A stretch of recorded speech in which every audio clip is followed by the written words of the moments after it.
ദൈവത്തിന്റെ അതിപരിശുദ്ധവും ധന്യവുമായ തിരുനാമം ഈ പ്രഭാതത്തിൽ വാഴ്ത്തപ്പെടുമാറാകട്ടെ. കർത്താവായ യേശുക്രിസ്തുവിന്റെ നിസ്തുല്യ നാമത്തിൽ എല്ലാ പ്രിയപ്പെട്ടവർക്കും പ്രഭാത വന്ദനം അറിയിക്കുന്നു. എല്ലാവരെയും ദൈവം ധാരാളമായി ഈ പ്രഭാതയാമത്തിൽ അനുഗ്രഹിക്കട്ടെ എന്ന് ആത്മാർത്ഥമായി ആഗ്രഹിക്കുന്നു, പ്രാർത്ഥിക്കുന്നു. അപ്പോസ്തല പ്രവൃത്തികൾ 1-ാം അധ്യായം അതിന്റെ 8-ാമത്തെ വാക്യം, എന്നാൽ പരിശുദ്ധാത്മാവ് നിങ്ങളുടെ മേൽ വരുമ്പോൾ നിങ്ങൾ ശക്തി ലഭിച്ചിട്ട് യെരുശലേമിലും യഹൂദ്യയിൽ എല്ലായിടത്തും ശമരിയയിലും ഭൂമിയുടെ അറ്റത്തോളവും എന്റെ സാക്ഷികളാകും എന്ന് പറഞ്ഞു. ഇവിടെ പറയുന്ന ശക്തി എന്ന പദം ഇവിടെ അർത്ഥമാക്കുന്നത് അഭൗമികമായ ഊർജവും കഴിവും എന്നാണ്. ഒരു ദുഷിച്ച ലോകത്തിൽ ക്രിസ്തുവിന്റെ സാക്ഷികളാകുവാൻ, ക്രിസ്തുവിനു വേണ്ടി സംസാരിക്കുവാൻ, അവർ ചെയ്യാനുള്ള കാര്യങ്ങൾ അങ്ങനെ തന്നെ ചെയ്യുവാൻ അവർക്ക് സ്വാഭാവികമായിട്ടുള്ളതിനേക്കാൾ, വീണ്ടും ജനനത്തിലൂടെ അവർ പ്രാപിച്ചതിനേക്കാൾ കൂടുതൽ ശക്തി ആവശ്യമായിരുന്നു. ഇത് ഇന്നും ഒരു യാഥാർത്ഥ്യമായി തുടരുന്നു.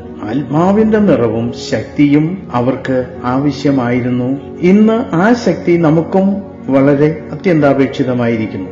സാക്ഷികൾ എന്നുകൊണ്ട് ഉദ്ദേശിക്കുന്നത് താൻ കാണുകയും കേൾക്കുകയും അനുഭവിക്കുകയും ചെയ്യുന്നത് മറ്റുള്ളവരോട് പറയുന്നവനെയാണ് സാക്ഷിയെന്ന് ഇവിടെ ഊഹിക്കുന്നത്. യേശുവിന്റെ ജീവിതം, മരണം, ഉയർത്തെഴുന്നേൽപ്പ്, സ്വർഗാരോഹണം എന്നിവ സ്വന്തം കണ്ണുകൊണ്ട് കാണുകയും അത് പ്രസംഗിക്കുകയും ചെയ്തവരാണ് അപ്പോസ്തലന്മാർ. യേശുവിൽ നിന്നും കണ്ടും കേട്ടും പഠിച്ച കാര്യങ്ങളാണ് അവർ മറ്റുള്ളവരെ പഠിപ്പിച്ചത്. ഈ വാക്യത്തിന്റെ വെളിച്ചത്തിൽ ഈ പുസ്തകത്തെ 3 ഭാഗമായി നമുക്ക് തരംതിരിക്കാം. യെരുശലേമിലെ സാക്ഷ്യം 1 മുതൽ 7 വരെയുള്ള അധ്യായങ്ങൾ, യഹൂദ്യയിലും ശമരിയയിലുമുള്ള സാക്ഷ്യം 8 മുതൽ 12 വരെയുള്ള അധ്യായങ്ങൾ, ലോകത്തിലെ മറ്റു ഭാഗത്തിലെ സാക്ഷ്യം അധ്യായം 13 മുതൽ 28 വരെയുള്ള ഭാഗം. സത്യത്തിന് സാക്ഷ്യം പറയുന്ന ശുശ്രൂഷ ഇന്നും തുടരുന്നു.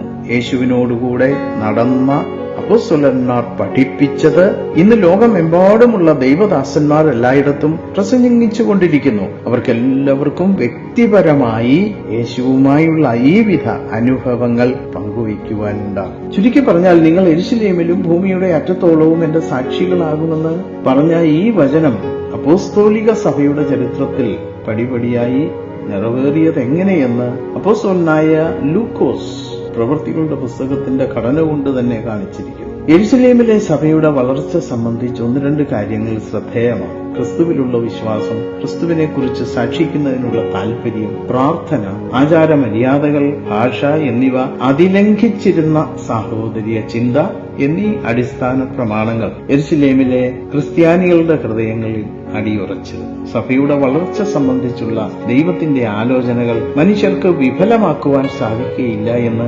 യെരുശലേമിലെ സഭയുടെ ചരിത്രം ഘോഷിക്കുന്നു. പുരോഹിതന്മാരും സദൂക്യരും അപ്പോസ്തലന്മാരെ പീഡിപ്പിച്ച കാര്യം വിസ്മരിച്ചിരിക്കുന്ന അധ്യായം അവസാനിക്കുന്നത് എങ്ങനെയെന്ന് നോക്കുക. എല്ലാവരും പരിശുദ്ധാത്മാവ് നിറഞ്ഞവരായി ദൈവവചനം ധൈര്യത്തോടെ പ്രസ്താവിച്ചു.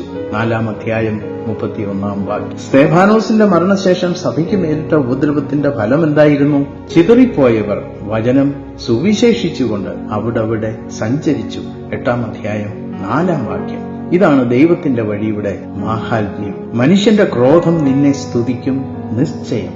സങ്കീർത്തനം 76:10 എന്നല്ലോ സങ്കീർത്തനക്കാരൻ നമുക്ക് ഉറപ്പിച്ചു പറയുന്നത്. സഭയുടെ വളർച്ച സഭാ നേതാക്കന്മാരുടെ പാണ്ഡിത്യത്തിലോ കർമ്മകുശലതയിലോ സ്ഥാനവലിപ്പത്തിലോ അല്ല സ്ഥിതി ചെയ്യുന്നത്. വിശ്വാസത്തിലും പ്രാർത്ഥനയിലും വചന ശുശ്രൂഷയിലും സേവനത്തിലും ജനങ്ങളും നേതാക്കന്മാരും എത്രത്തോളം ഏകീഭവിക്കുന്നുവോ അത്രത്തോളം ആ സഭ ശക്തിപ്പെട്ട് പുരോഗമിക്കുന്നതാണ്. വിശ്വാസികളുടെ കൂട്ടമാണ് സഭാ നേതാക്കന്മാരുടെ പിൻബലം. കണ്ണുകൾ അടയ്ക്കാം, പ്രാർത്ഥിക്കും. കർത്താവേ, അങ്ങിലുള്ള വിശ്വാസം മൂലം ഞങ്ങളെ ഐകമത്യവും സാഹോദര്യ ചിന്തയുമുള്ളവരാക്കി പണിയണമേ എന്ന് നമുക്ക് പ്രാർത്ഥിക്കാം. ഞങ്ങളുടെ ദൈവമേ, സ്വർഗീയ പിതാവേ, മനോഹരമായ ഈ നല്ല പ്രഭാത സമയം അവിടുന്ന് ഞങ്ങളെ കേൾപ്പിച്ച നല്ല ആലോചനകൾക്കായി സ്തോത്രം. സ്തെഫാനോസിന്റെ ജീവിതത്തിലൂടെ ചില മാതൃകകൾ ഞങ്ങൾക്ക് അവിടുന്ന് കാട്ടിത്തന്നതോർത്ത് നന്ദി പറയുന്നു. കർത്താവേ, അവയെ പിൻപറ്റുവാൻ ഞങ്ങളെയും അവിടുത്തെ സന്നിധിയിൽ സമർപ്പിച്ചു തരുന്നു. വചനം കേട്ട എല്ലാ പ്രിയപ്പെട്ടവരെയും അനുഗ്രഹിച്ച് പ്രാർത്ഥിക്കുന്നു. കൃപയുടെ ആത്മാവിനാൽ നിറച്ച് സൂക്ഷിക്കണമേ. പ്രാർത്ഥന കേട്ടതുകൊണ്ട് സ്തോത്രം. യേശുവിൻ നാമത്തിൽ